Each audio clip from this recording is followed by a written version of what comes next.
If someone decided to follow you home tonight, would you notice before your front door closes? Most people wouldn't, and most people don't make it. Look, being followed isn't just spy movie paranoia. It happens in the real world every single day. Jealous exes, stalkers, debt collectors, insurance investigators, predators. Doesn't matter who you are or where you live. If someone has a reason, they'll put eyes on you. The ugly truth? Almost no one sees it coming. Why? Because they're too busy staring at a phone, blasting music through earbuds, or living in a bubble. Easy prey. What we're going to do here is break down exactly how to spot a tail on foot, in your car, even in public spaces, and what to do once you realize you're not alone. I'm not here to sell you a fantasy. No Hollywood car chases, no Jason Bourne nonsense, just hard tested tactics that work.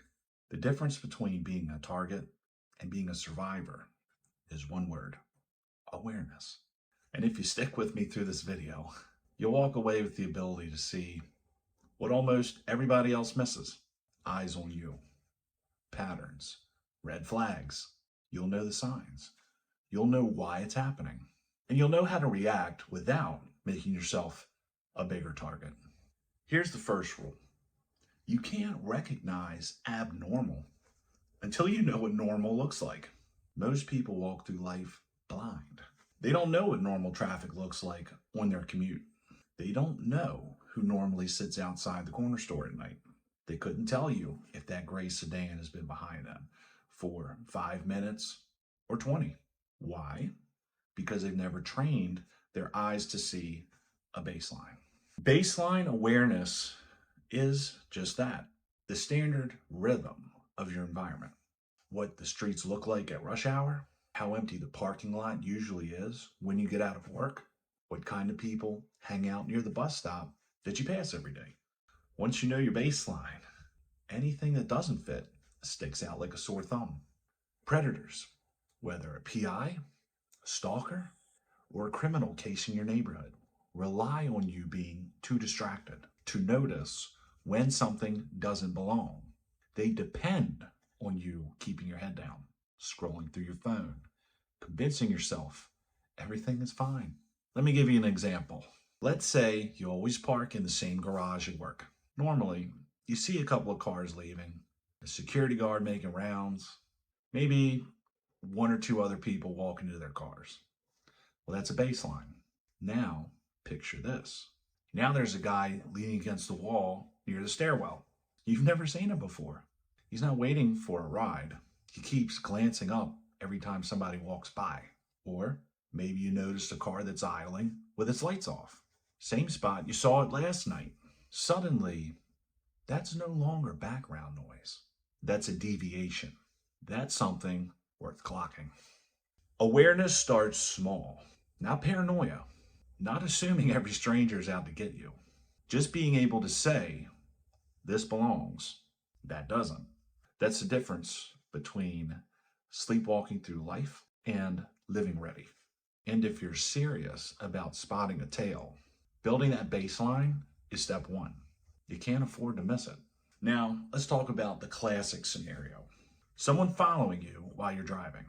The first thing to understand is that real tails don't look like the movies. Nobody's going to sit 2 feet off your bumper with blacked out windows and sunglasses. A professional, or even a halfway cautious amateur, will stay back just enough to blend in with traffic. They'll use other cars as cover. They'll make it feel like coincidence. So how do you test it? Rule 1, the 3-turn test. Make 3 consecutive right turns, or left turns. That puts you in a loop. Nobody has a reason to follow that exact pattern unless they're glued to you. If the same car is still behind you after that loop, you're not paranoid. You're possibly being followed. Rule 2, speed deviation. Adjust your speed. Drop 10 miles an hour below the flow. Then surge up by 10. Normal drivers keep their own pace. Someone tailing you, they'll adjust to match you. That shadowing is your giveaway. Rule 3, lane shadowing. Watch how they position themselves. A follower usually doesn't sit directly behind you for long stretches.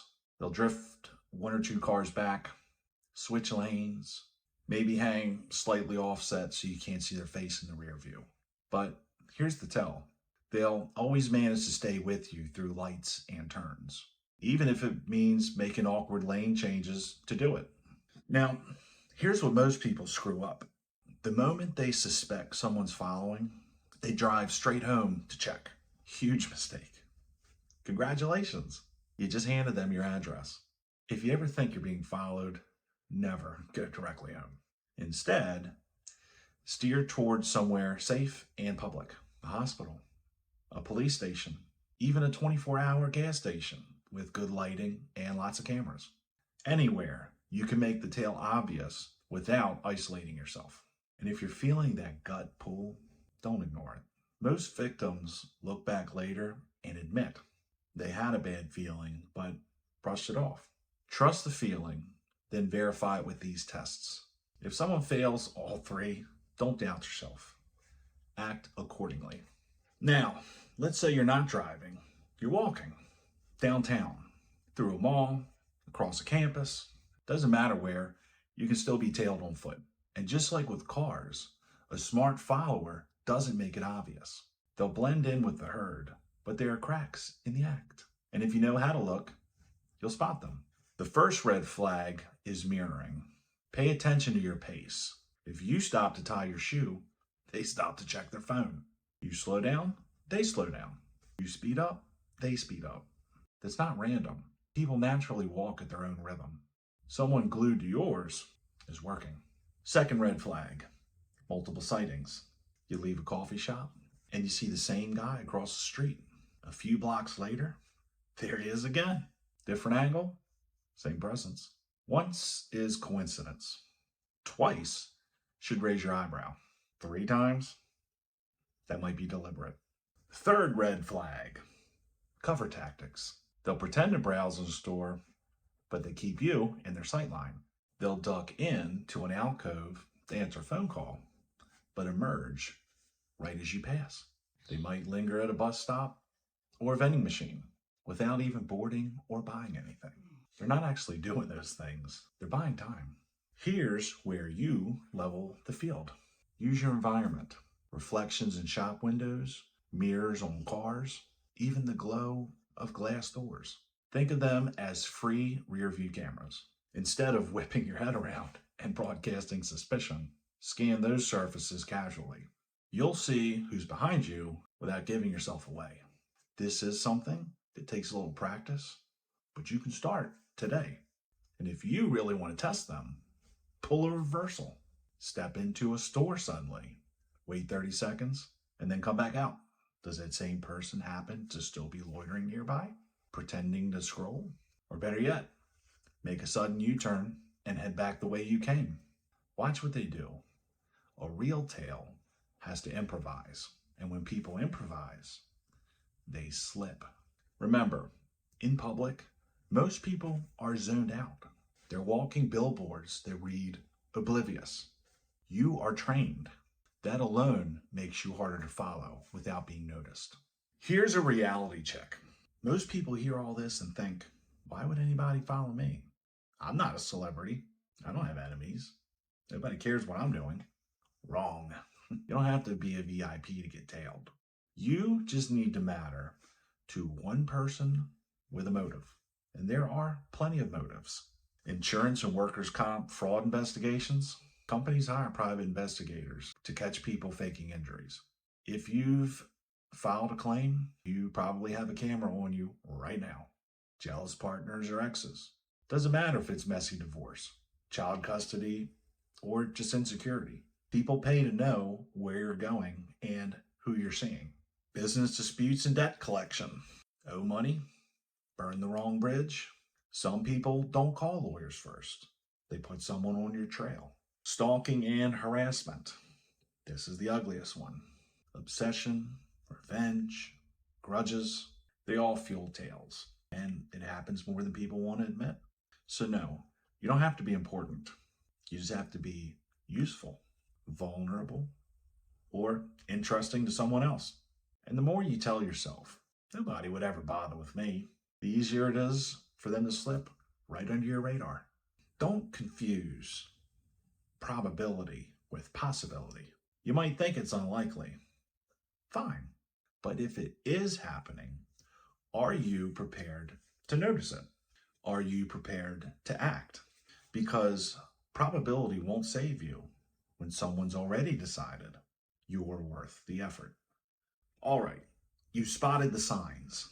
You're not paranoid. Someone's on you. What now? First, don't panic. Don't confront. Your goal is confirmation and control, not heroics. Test maneuvers. Stop abruptly. Check your watch.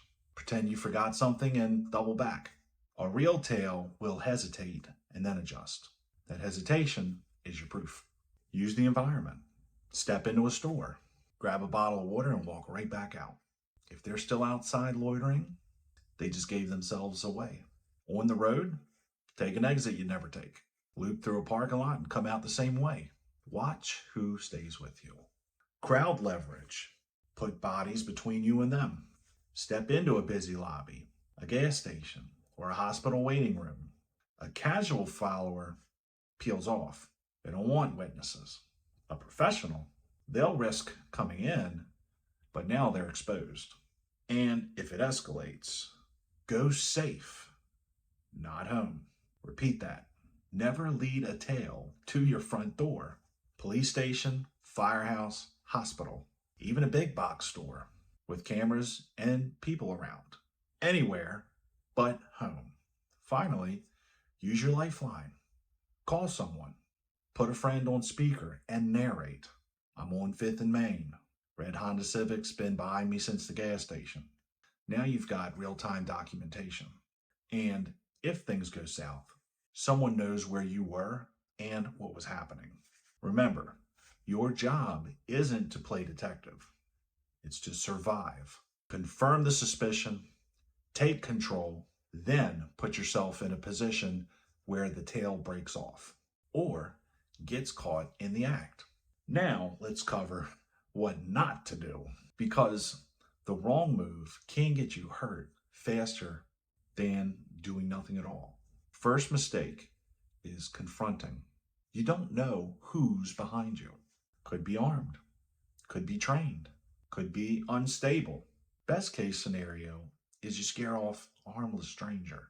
Worst case, you just triggered a fight you weren't ready for. Second mistake, again, leading them home. This is the most common screw up. You feel the heat, so you drive to your house to see if they follow. And now they know exactly where you sleep. Ever take a tale to your doorstep. Keep saying it because it's that important. Third mistake is chasing the fantasy. Forget what Hollywood sold you. You're not going to weave through traffic, pull a handbrake turn, and leave a cloud of smoke behind. Real life doesn't work like that.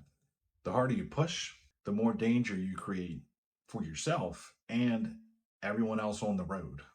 And finally, don't dismiss your gut. Most people feel it. The eyes, the presence, the repetition, and then they bury it. They convince themselves they're imagining things. The hesitation is exactly what a follower counts on. So the rule is simple.